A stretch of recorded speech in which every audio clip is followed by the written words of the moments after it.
Give double honors to the apostles and elders of Great Millstone who will teach you, and hearty shalom to the elect. All right, so then we talk about counting the cost, okay? And I seen that movie.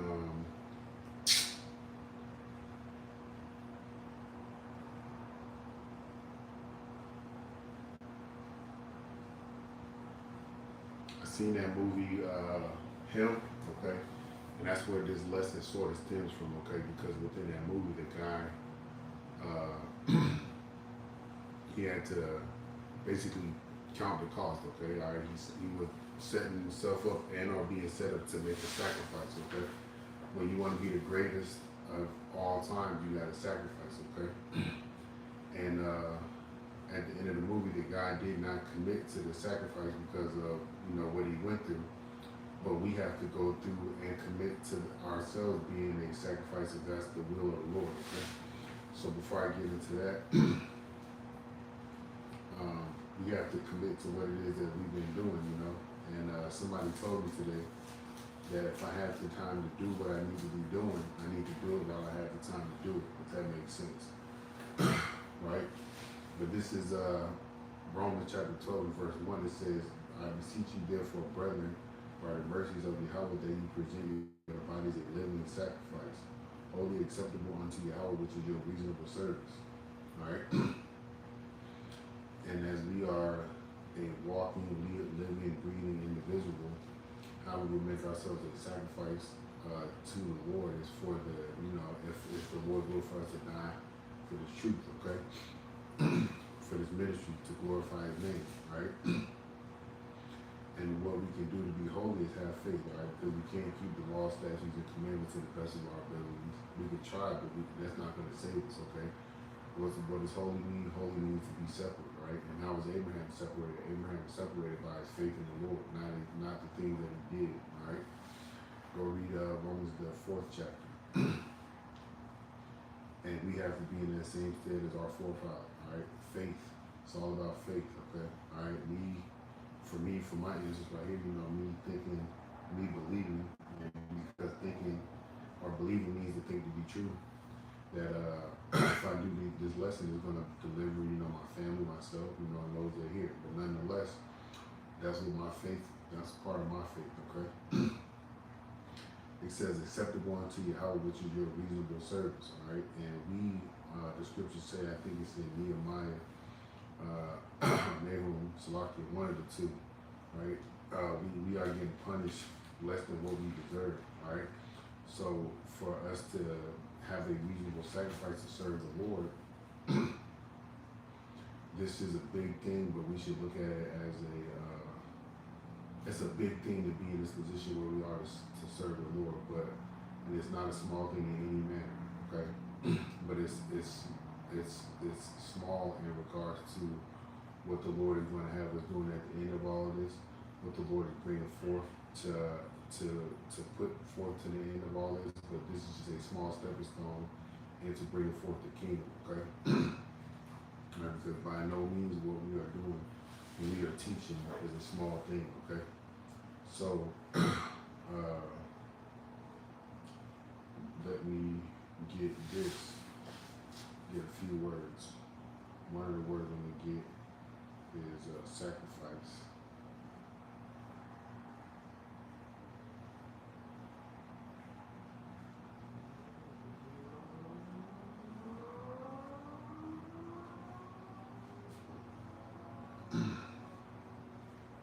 All right, sacrifice, the offering of something, especially a life, to a deity as an act of petition. All right, well, we're doing that in the sense of, teaching this ministry, okay? Let me see.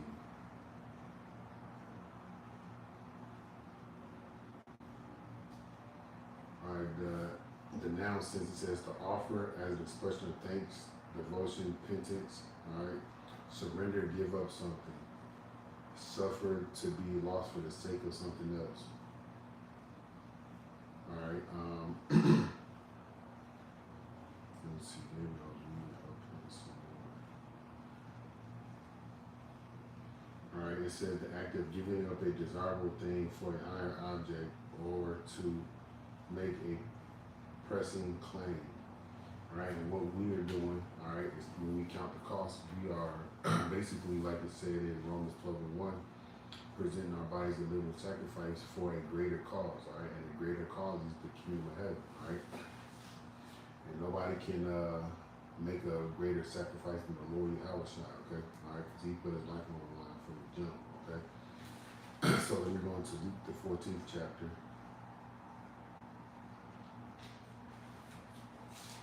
This is Luke chapter 14 and verse 25. It says, and there went a great multitude with multitudes, there went great multitude with him, and he turned and said to them, if any man come to me and hate not his father and mother and wife and children and brethren and sisters, yea, and his own life also, he cannot be my disciple. All right, it's not hate in the sense of you have this ill intention or this ill malice toward them, but it's a disregard for them, okay? All right, in regards to the thing that you're sacrificing yourself for, you're sacrificing your life for, the thing that you are sacrificing something for, all right? Your family lineage in which he just mentioned, the Lord just mentioned, all right? They have to be less important than your salvation. They have to be less important than the establishment of the kingdom of heaven. So it's not hating that disregard in regards to a strong malice of ill intention or things of that nature, right? But this, in truth, has to be more important than everything. The truth is more important than everything. I'm speaking to myself before I'm speaking to anybody else, all right? Because what in this world is going to get you to get that crown on your head via Yahushua, okay? All right, nothing. Make your body a living sacrifice to it, okay? Not putting your family members or things of this world as a more important object than your salvation in the kingdom of heaven, okay? It says here, and whosoever doeth not bear his cross and come after me cannot be my disciple. For which of you intending to build a tower sitteth not down first and counteth the cost, whether he be sufficient to finish. Okay, all right, and we're not building a tower. All right, we're trying to herald in the kingdom of Yahweh Shem Al Shai. With heralding in the kingdom of Yahweh Shem Al Shai, we have to understand that, like the Lord read in Matthew the 5th chapter, there's going to be persecution. There's going to be separation of families. All right, there's going to be, again, persecution. The persecution is going to come with the loss of things, and these are the things that you have to count in regards to stepping into this ministry, okay? You have to be like Shadrach, Meshach, and Abednego, Eleazar. You have to be like Daniel. You have to be like Yahushua, most important, all right? These men knew what it is that they had to go through. They counted the cost, and there's plenty of examples, like I just mentioned, all right, in regards to standing up for righteousness, living in the wicked world. And that's what we're doing when we're preaching the truth. We're standing up for righteousness in the wicked world. And with that is going to come at a cost, okay? Cost, again, separation from your family, separation from your worldly possessions, the cost of your life, the cost of somebody else's life that's near and dear to you, all right? And any other form of persecution that the Lord is going to allow the so-called white man of these people to put upon you for his name's sake, okay? And I want to look this up. Just Google right quick.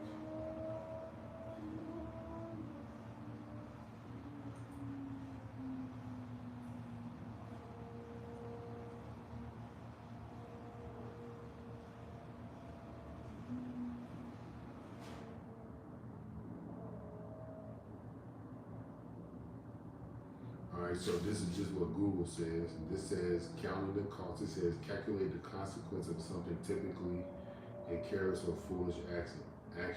Okay, so to calculate the cost of something. All right. I'm sorry. Calculate the consequences of something. All right. There's no negative consequence to us being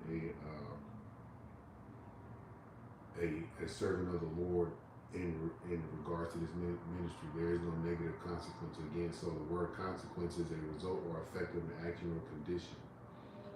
All right. So the result of or an effect of something. All right. So calculate the result or effect of something. right.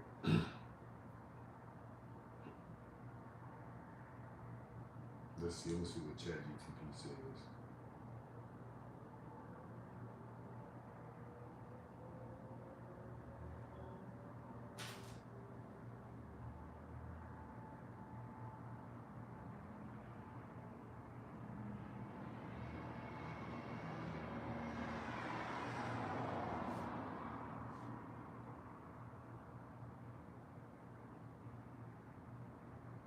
All right, it says here, counting the cost means carefully thinking about what something will require you before you commit to it. It's about weighing the price, sacrifices, effort, and consequences against the benefits. Okay, and I just mentioned to you, the consequences, all right, the sacrifices that we must endure, okay, but the benefit is greater than all of that. Seeing your children deliver, your family deliver, seeing your brothers deliver, getting that crown on your head via the Lord Yahushua. All these things are a great benefit, which outweighs the consequences of persecution, separation of family, loss of your materialistic things. Okay, even to the cost of losing your life. Okay. All right, so it says here, in everyday use is like do I have the money, time, or energy to do this, and is it worth it? In the Bible, Luke 28 through 30, Luke 14, 28 through 33, Yahushua uses the phrase to illustrate discipleship. Just as someone building a tower first calculates the expense, a follower of Hamashiach should consider the sacrifice and the challenge of truly following him. All right, and we have to make sacrifice. We have to give up. I'm speaking to myself first and foremost. We have to give up stuff to get what it is that we think that we want, okay? Even at the cost of our own life, okay? It says here, so in short, it means examining the full commitment, sacrifice, and consequences before making a decision. All right, so counting the cost, it will require you, before you commit to something, to weigh the price, sacrifice, effort, and consequences against the benefits. And the benefit, there's nothing greater than the kingdom of heaven, okay? Because in the kingdom of heaven, you so-called Negro, Latinos, and Native American Indians ought to be in our right minds, okay? So it says here, verse 27, it says, and whosoever doth not bear his cross and come after me cannot be my disciple. For which of you intending to build a tower sitteth not down first and counteth the cost, whether he have sufficient to finish it? Lest haply after he hath laid the foundation and is not able to finish it, and all that behold it begin to mock him. And you don't want to be in that stead, man. Okay, all right. You don't want to be, you came to this truth and for whatever reason you stopped doing the work. All right. Keep doing the work. I'm speaking to myself first and foremost, okay? It says, saying this man began to build and was not able to finish. Or what king going to make war against another king sitteth not down first and consulteth whether he be able with 10,000 to meet him that cometh against him with 20,000? Or else while the other is yet a great way off, he sendeth an ambush, an embassage, and desireth conditions of peace. So like whosoever he be of you that forsake not all that he hath, he cannot be my disciple. So we gotta forsake, all right? We gotta let go. We gotta give things up, okay? And I'm speaking to myself first and foremost, okay?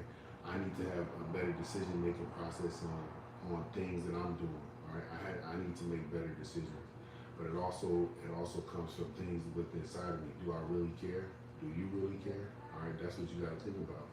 Now let's talk about one of these benefits, okay? Because all the things that we're going to give up, we're going to get something greater that nothing and nobody else can ever take from us through no deed, through no documentation, through no means of war, through none of that, okay?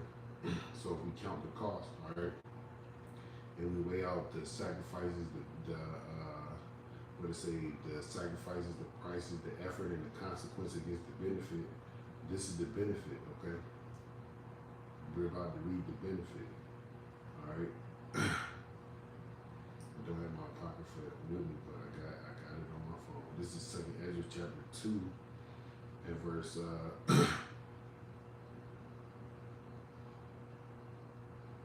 41. It says here, the number of thy children whom thou longest for is fulfilled. Beseech the power of the Lord that thy people which have been called from the beginning may be hallowed. And that's the elect, okay? All right, this is what we are. This is the benefit, okay? Counting the cost. We have to weigh the loss of our lives, the loss of our family members, the loss of, our jobs, our women, our materialistic things. If I didn't say it again, the loss of our lives, because we are preaching and prophesying against a country that is very great. All right, we are inside of America telling the people, whoever listens and whatever, right? We're telling them that the country that they're living in is going to be destroyed. And if you look around in your day-to-day life, as far as the price of things going up, people not being able to afford it, you got the military out here in certain towns. You got the homeless individuals, and that's continuing to rise. And then you got these wars that's going on. All right, and they all affect everything that's happening within America in some way, shape, form, or fashion. But most importantly, it's going to affect you later on.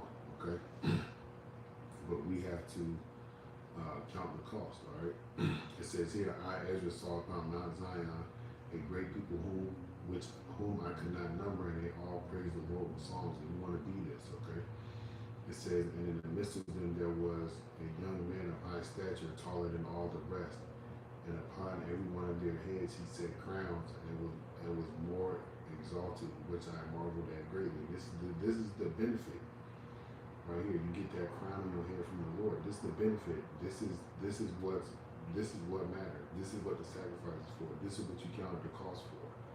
Okay, so go watch that movie. Him, there was a lot of demonic shit in there, whatever the case may be, because it shows you how the road is. Okay, but chew the meat and spit out the bones. It says here. So I asked the angel and said, Sir, what are these? He answered and said unto me, These be they that have put off the mortal clothing and put on the immortal, and have confessed the name of Yahweh. Now they are crowned with and receive palms. And then I said unto the angel, What young person is it that crowneth them and giveth them palms in their hands? So he answered and said unto me, It is the son of Yahweh whom they have professed in the world. Then I began to greatly commend them that stood so stiffly for the Lord. And this is what we have to do when we are counting the cost, all right? Looking through the consequences, weighing out the sacrifices and the prices of things. We have to confess the name of Yahweh Shem Shai, because if you call on God and Jesus Christ, you're not going to be delivered. If you call on any other God, you're not going to be saved, okay? All right, but that comes with counting the cost, knowing the names, calling upon the names, because you're going to get persecuted for the glorification of the Lord. And that comes behind the names, because the whole world, majority of the world, but those, individuals that believe in Christianity, they call on Jesus Christ, all right? Well, we know through our physical life and through you seeing shit on TV, just like for an example, you'll see those exorcist movies or whatever the case may be, or you'll see people in real life going through hard times and they call on Jesus Christ and nothing fucking happens, man. Nothing fucking happens, okay? But just count the cost, It's very important to understand what you're sacrificing for, and it's very important to understand what the benefits of your sacrifice will be. All right, but Lord, we edify to the next time, shalom.